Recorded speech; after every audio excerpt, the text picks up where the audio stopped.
Pretty good effort by KU, but in the end, their 12th loss of the season. They waste a really good three-point shooting game. They crumble again down the stretch of the game, and now they await Selection Sunday as they're out of the Big 12 tournament.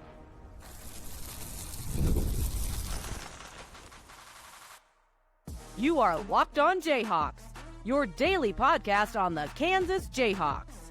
Part of the Locked On Podcast Network, your team every day.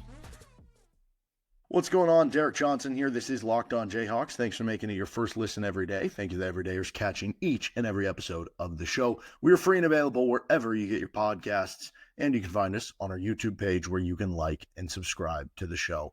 On today's edition of Locked On Jayhawks, we recap KU's 11-point loss to Arizona, again crumbling down the stretch a little bit, wasting a really good three-point shooting game. Overall, KU played pretty well in this game. I thought Arizona just kind of played better, and Kansas was the worst team. And we're going to get into why, on one hand, that's not the worst thing in the world. On the other hand, that is a little bit of an indictment of where these past couple seasons have been. Also get into game awards for this one, and we'll finish up with what is next for KU because they now await their fate on Selection Sunday. First, today's episode of Locked On Jayhawks is brought to you by FanDuel Sportsbook, where if you would have bet on Arizona in this game, I guess you would have came out a winner. Right now, new customers can get $200 in bonus bets when your first $5 bet wins at FanDuel. Arizona 88, Kansas 77. Wildcats move on to the Big 12 semifinals. Kansas falls in the Big 12 quarterfinals. This is the first time in Big 12 history. Big 12 goes back to, I forget if it's 96-97 season or 97-98. I think it was 96-97. Either way, 1997, Big 12 goes back to. Kansas has never had back-to-back seasons where they have not made it past the quarterfinal round. Now, technically, you could say the 2020 season, there was no Big 12 tournament. The 2021 season, they never played in the semifinals because they got out with COVID, but they won the quarterfinal matchup. So this is the first time in KU history that they have not made it out of, with a victory, a quarterfinal matchup in back-to-back seasons, which just kind of adds to the down streaks that this team has kind of had this year. And it was a kind of different way of how both halves went for KU. The first half was more about Kansas just couldn't make their bunnies inside. They were missing their layups inside. I forget what the exact number was of points in the paint. It was like 16-4, 18-4, something like that. Arizona's outscoring them in the paint, and Arizona went bonkers from three in the first half. Not a great three-point shooting team in Arizona, and yes, Kansas has a tendency to leave shooters wide open, and that's going to allow other teams to get more comfortable and hit more threes, but it still was above a level that you'd expect from Arizona in the first half. And then the second half, Arizona wasn't really hitting threes at the same level. I mean, for the game, it finishes at a good percentage at 8 of 18, which is good for 44%, but I think it was 7 for 11 in the first half, so they go 1 of 7 from three in the second half. Kansas shoots well from three the entire game, 14 of 31 from three. Zeke Mayo was on fire to start the game. Dajuan Harris gives you a bunch of made threes, which is kind of found money. Hunter Dickinson gives you 2 more made threes, which, you know, if that is going to be a long-term thing now, 5 made threes over the last 2 games that carries into the NCAA tournament, that is a big revelation to come out of the Big 12 tournament here for KU. But in the end, you just kind of ran out of steam at the end of the game. And I don't know if that was partially fatigue from playing the overtime game the night before, and then you run into an Arizona team who, you know, plays very fast and is a physical basketball team. And maybe that has some sort of, you know, impact on the finish to this game. But also, we've seen Kansas struggle at the end of games this season. We saw it last night against UCF that even allowed it to get to overtime. We've seen it in other games, and in a lot of those situations, that's maybe been execution over the last minute of the game, and the last 2 minutes of the game. In other games, it's been the execution over the final, 10 minutes of the game or the final 8 minutes of the game. And in this one, it was really the final, I guess you could say maybe 8 minutes, but really the final like 5 minutes and change of this game that Kansas did not, execute as well. And some of it was just missed shots that they were making through the majority of the game, and maybe that goes to the tired legs. Other things were, bad turnovers or not playing as good of defense here or there. So you look at it, Kansas was up 63-61 with a little over 8 minutes to go. They were up 2. That means over the final 8 and change of the game, Arizona outscored Kansas 27-14. And also, Kansas was down just 1 with the ball with 5:14 to go.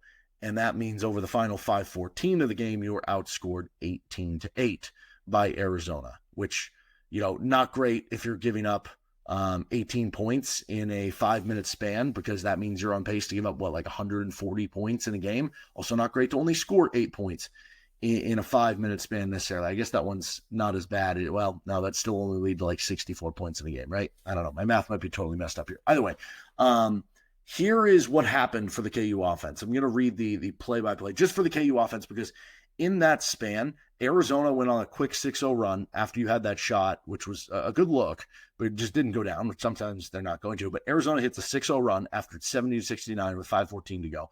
That turns into a bigger run of a 12-3 run for Arizona, and Arizona actually finishes the game making 7 of their last 8 shots from the field. So as much as the part of the lack of execution, I don't even know, maybe execution is not the right word, just not playing as well down the stretch. Kansas could not stop Arizona down the stretch of this game. It felt like the dribble drives of Caleb Love and Vassar were just killing Kansas down the stretch of the game. But here's what happened for the KU offense after getting to 69 points, which compounded not being able to stop Arizona. Missed 3, missed jumper, turnover, blocked layup, offensive rebound out of bounds off the blocked layup. You did make a 3, Dajuan Harris. You missed a 3, missed another 3, and then finally that long stretch ends with a David Coit 3.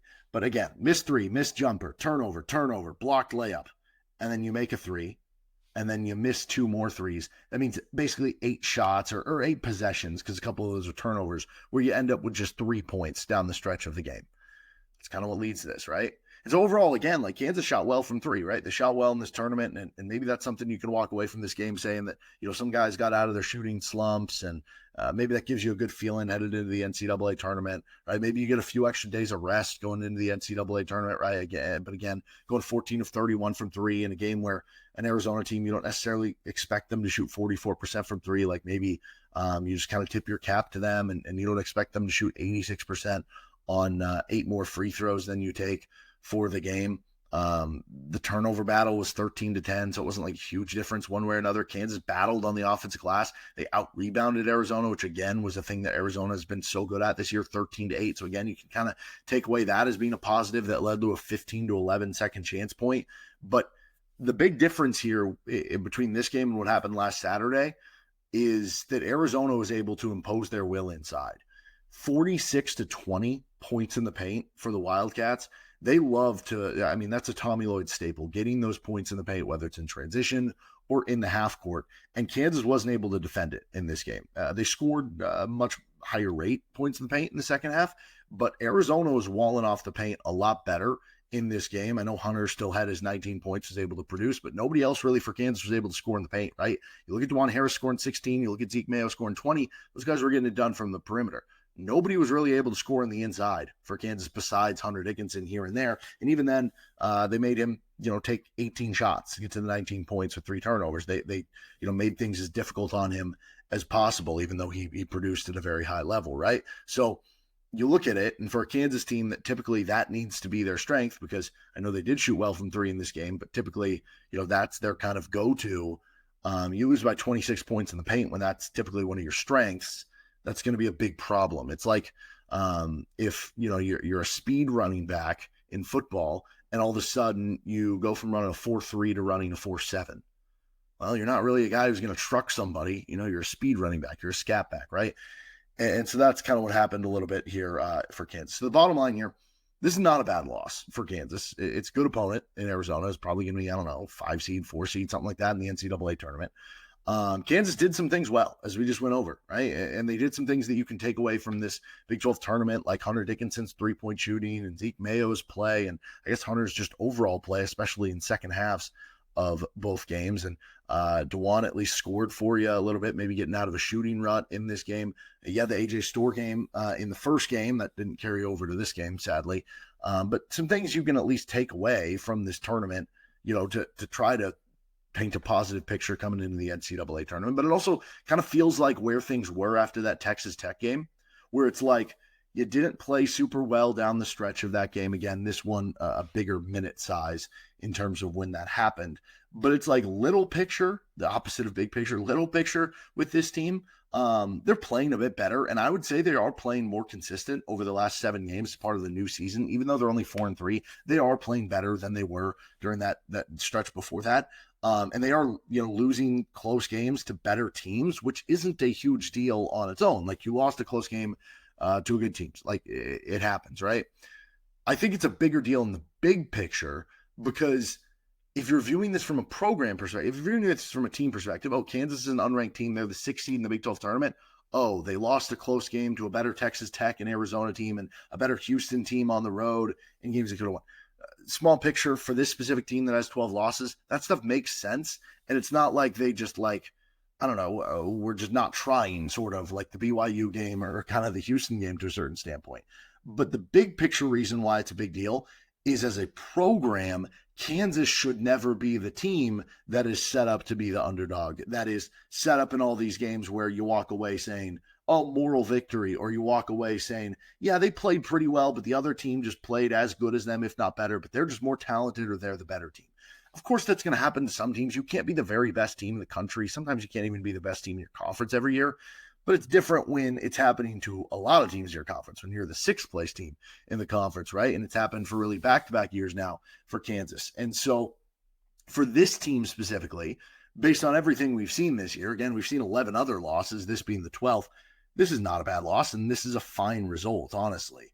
But for the program as a whole, and the aftermath of this team, it kind of just adds to the stink that has been there these last 2 seasons. Again, 12 losses. You've now fallen in the Big 12 quarterfinal round, or by the Big 12 quarterfinal round, because last year you lost a round before in back-to-back seasons for the very first time in Big 12 conference history. And I guess I just more so, I'm to a point where, I guess I don't know. There's a bunch of losses this year where I'm like, yeah, they played pretty well, but the other team just played better. And I just don't think that should happen as often as it has at a place like Kansas. But, on its own, entertaining games at the very least, and some positives you can take away from the Big 12 tournament. All right, game awards next. This episode of Locked On Jayhawks is brought to you by Nissan. We're all about the stats because numbers don't lie. And when it comes to the all-new Nissan Armada Pro 4X, the numbers are on an MVP level. With the ability to tow up to 8,500 pounds, it can quite literally carry the whole team. Plus, the gear, wherever you need, or the gear allows you to go up to twin-turbo V6 engines, delivering the strength and performance to handle highways, back roads, and everything in between. And with room for up to 8 people, the Armada Pro 4X is built for big crews, big adventures, and even bigger memories. Whether you're exploring off-road trails or rolling up to the arena, the Armada Pro 4X brings power, versatility, and style wherever you go. Take your adventures to new heights in the all-new Nissan Armada Pro 4X. Learn more at nissanusa.com. That is nissanusa.com. This episode of the show is also brought to you by FanDuel Sportsbook. March Madness is here, and FanDuel is giving you the chance to get in on the action like never before. Right now, new customers can get $200 in bonus bets when your first $5 bet wins. That's $200 extra bucks to use on everything from buzzer beaters to Cinderella stories, and even who's cutting the nets down or who's going to make the Final Four. You can get futures. You can get early on the college football action. You can get early on the MLB action. Not that early at this point. I mean, opening days in a couple weeks here. I think the Dodgers play in less than a week at this point. You can get in on all that at Players Championship for golf this weekend now that you're not going to have some KU to watch. So visit FanDuel.com and get in on the college hoops or other sports action all tournament long with FanDuel. Continuing on Locked On Jayhawks, don't forget to make Locked On College Basketball your second listen every day. You can catch up on what's going on around all the other conference tournaments, what's going on with Cooper Flagg and his injury and all the other stuff that is kind of going on here. All right, game trophies here for KU. Let's start with the best moments for Kansas.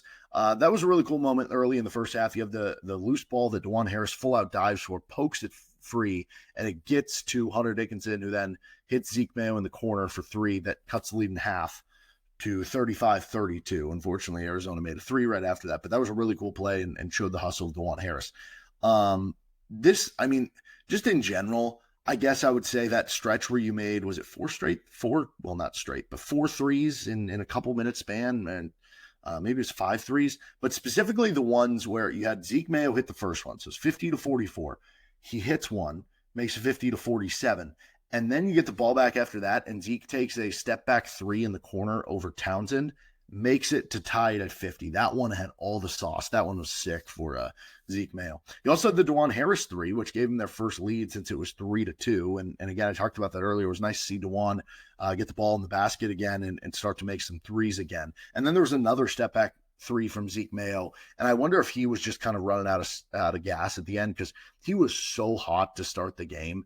And he was so good in the night before as well. I wonder if that's where he plays 36 minutes tonight, high minutes last night in the overtime game. I wonder if his legs got a little bit more tired and maybe it was a little harder to find the ball and then the basket at the end of the game. Worst moment of the game, Arizona's first half three-point shooting. You don't expect them to go 7 of 11. I know Kansas three-point defense was bad. You expect other teams, when your three-point defense is bad, to make them and to make them at a high percentage. But I tweeted this out at halftime because here's the thing. Even if you look at the best shooters in the country, like Kobe Bryant, I remember looking at his numbers last year, left open threes was shooting 50% last season, right? And he's the best shooter in the country. Most good shooters in the country, if you leave them wide open, it's still going to be maybe 40, 45% from three. They're still going to miss about half of them, if not more, right? So you don't expect them to start 5 of 6 and go 7 for 11. And especially when that's the case, right? It would have been one thing if it was because Del Orso, who's a 40% three-point shooter basically, was 4 for 4 in the first half, and you just kept leaving him open. The guys who made the threes for Arizona, it was KJ Lewis, who came in with one made three in his last 7 games. He hit one in the first half. Carter Bryant, who is a good shooter overall, a pro prospect, but he hadn't made 2 threes in a game in his last 6 games. He was 2 for 2 in the first half. Jaden Bradley, he hadn't made a 3 in his last 8 games. He made 1 in the first half. And then Vassar, the center for them, had 2 games all season with 2 made threes. He hit 2 in the first half. So as much as KU's three-point defense was bad, there probably is also an element that you're actually okay with them taking some threes, because they're so good at 2-point shots that you can't take away everything, right? And Kansas has an Achilles heel against three-point shooting teams. We've seen that, really for the last couple of years. Really for the Bill Self era, that's always kind of been a thing, but it's been exasperated here these last couple of seasons. And so, that was not great. The one play where Hunter gets the steal, and then Kansas basically amounts to a 2-on-1 that kind of is a 4-on-1, and they don't score. And looking back on it, the transition offense of Kansas was so bad. There was 2 opportunities by Dajuan Harris, and these are both worst moments of the game too. Dajuan missed a transition layup early in the second half, and then he gets the other transition layup blocked out of bounds. Now, that one you got the ball back, and I think Dajuan hit a 3, so I guess it actually led to more points in the end. But that's 3 transition opportunities that should be easy buckets. And again, if you want to take that one away, the third one, because you made a 3 out of it, those are 2 buckets that you have to take advantage of, right? And it's easy to say, oh, you lost by 11, 2 buckets. Okay, you lose by 7. What's the big deal? Well, the end of the game is just completely different, right? You're playing defense instead of fouling maybe in one of those situations, right? Instead of when Diggy Coit hits the 3 to make it 79-72, it's now, or I don't remember if that was was at 82-75. Regardless, now it's 82-79 instead of 82-75, right? You're not having to foul. You're not having to play desperate. You can just play normal defense, try to get a stop from there. So it does change the game if you don't mess that up. Also, the finish to really both halves for KU. I just mentioned the finish to the second half was bad for Kansas. They were 1 for 10 to finish the first half too. This team just completely, it's almost like KU football this year. They really struggled at the end of halves too. I don't know what's going on in the water in Lawrence so far this season. Also, there was that Floyd Badunga, he fouled and goaltended. It really feels like Flory has kind of hit that freshman wall. You can really see that he's just a raw player. I think that's what it is. And, it's a little different. We don't talk about it as much because he plays 10 to 15 minutes a game. So it's not as dire necessarily. I still fully believe in Flory long term. I think he's going to be an awesome player, next year. And freshmen are allowed to have struggles at certain times. And he's still shown, really good flashes. And I still want Flory to be the starting center next season. But that certainly hasn't helped KU.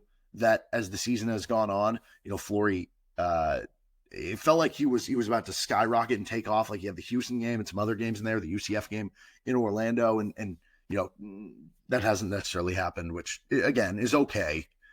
He's still a really talented freshman that I think is going to really pick up at some point, whether it's next year and 2 years from now. He's wouldn't surprise me if he's an All-American, that sort of thing. But yeah, he has kind of hit a freshman wall at this point in time. Transfer of the game for Kansas. This is a fun one to pick for the Jayhawks. I mean, if you're talking all-time transfer, it would be Hunter Dickinson. I guess Zeke Mayo too, right? Former transfers coming in.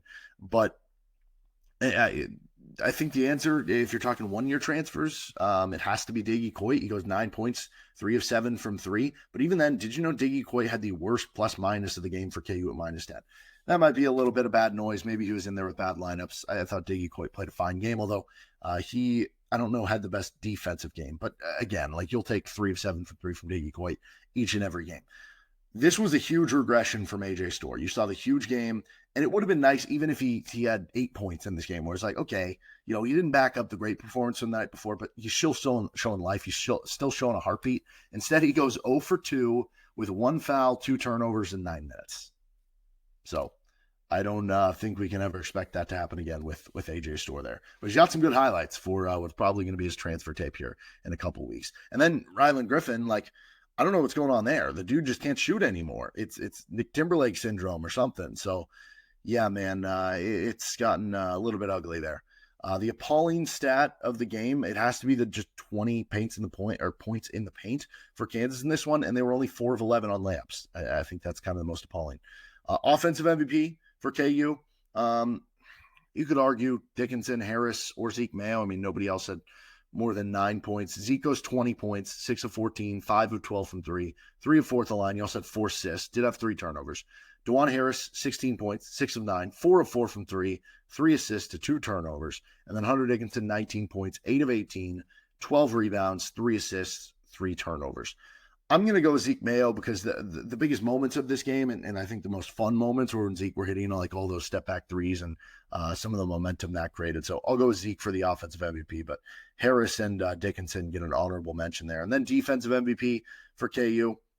It's funny because Dickinson had 2 blocks and 1 steal, which is the most like chaos stats forced in the game.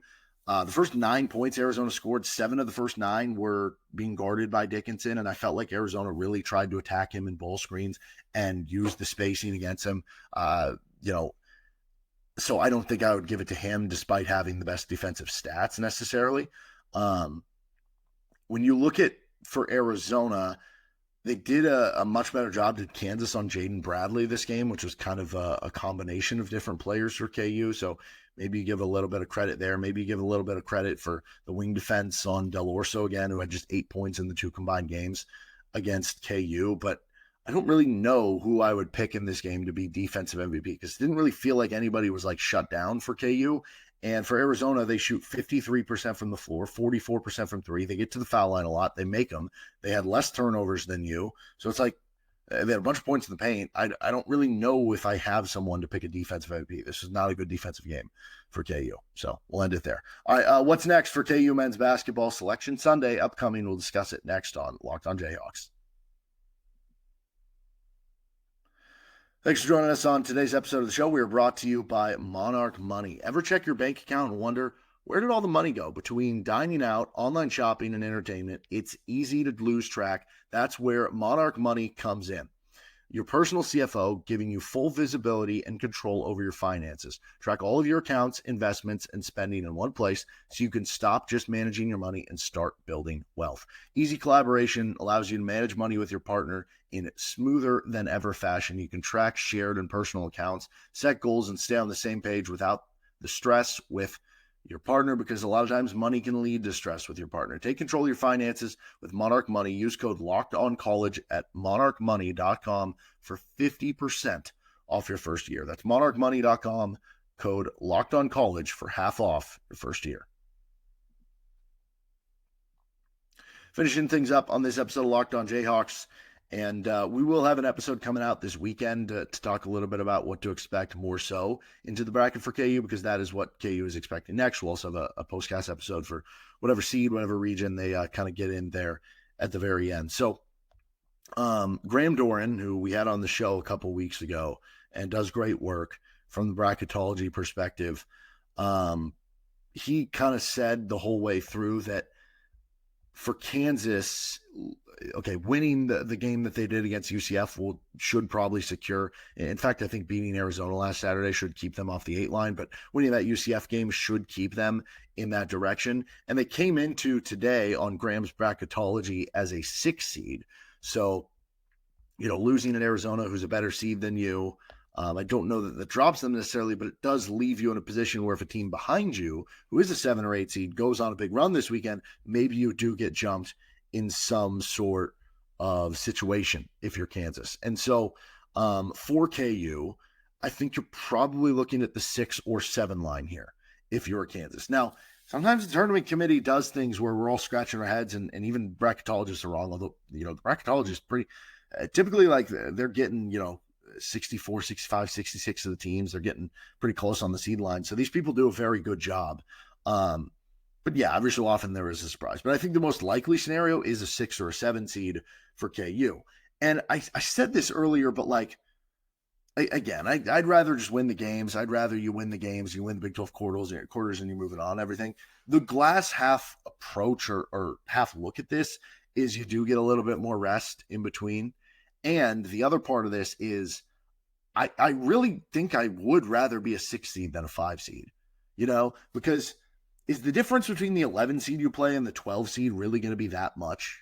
It might be. I guess it depends who they draw, right? If they draw Drake as the 11 seed with Ben McCollum, I don't know if I love that. But Drake could also get a 12 seed. So I don't know that that's that different. And then you look at the next round. Okay, yes, a 3 seed is obviously better than playing a 4 seed. It's really if you can make it to the Sweet 16 where that pays off, especially this year, right? I think you look at the 1 seeds this year, at least the likely 1 seeds, when you look at what Auburn has done, and I know they've lost some games recently. You look at what Duke has done, and I know you beat Duke, and I know Cooper Flag's injured. What Houston has done, and I know you've played close with Houston. So, I'm going through all these, and I'm like, oh, maybe they would stand a chance against some of these 1 seeds. Maybe they would make it a game if they could make it that far in the tournament. But, I feel like those teams have really separated themselves from the pack, maybe more so than some of the 2 seeds have. I don't know. Maybe I'm off base with this, but, I do feel like there is more chaos that happens on those lower sides of the bracket sometimes than the 1 seed. So maybe it won't be the worst thing in the world. And maybe if KU gets a 6 seed, that's just the crazy voodoo magic they need to rekindle 1988. Instead of Danny and the Miracles, it's Dickinson and the Miracles. Who knows? But we'll get you more prepped for the NCAA tournament selection show coming up on Sunday. Might have another episode coming out for you on Friday or Saturday, because you might be sad that there's no KU basketball on Friday or Saturday in the Big 12 tournament. So maybe we'll fill the void a little bit with some early transfer portal interesting names that have already entered the portal, and a spring football portal target for KU football. So we'll get into that either Friday, Saturday, and a little NCAA tournament time later this weekend. So make sure to subscribe to the show anywhere you get your podcasts, including on our YouTube page, and we'll see you this weekend on Locked On Jayhawks.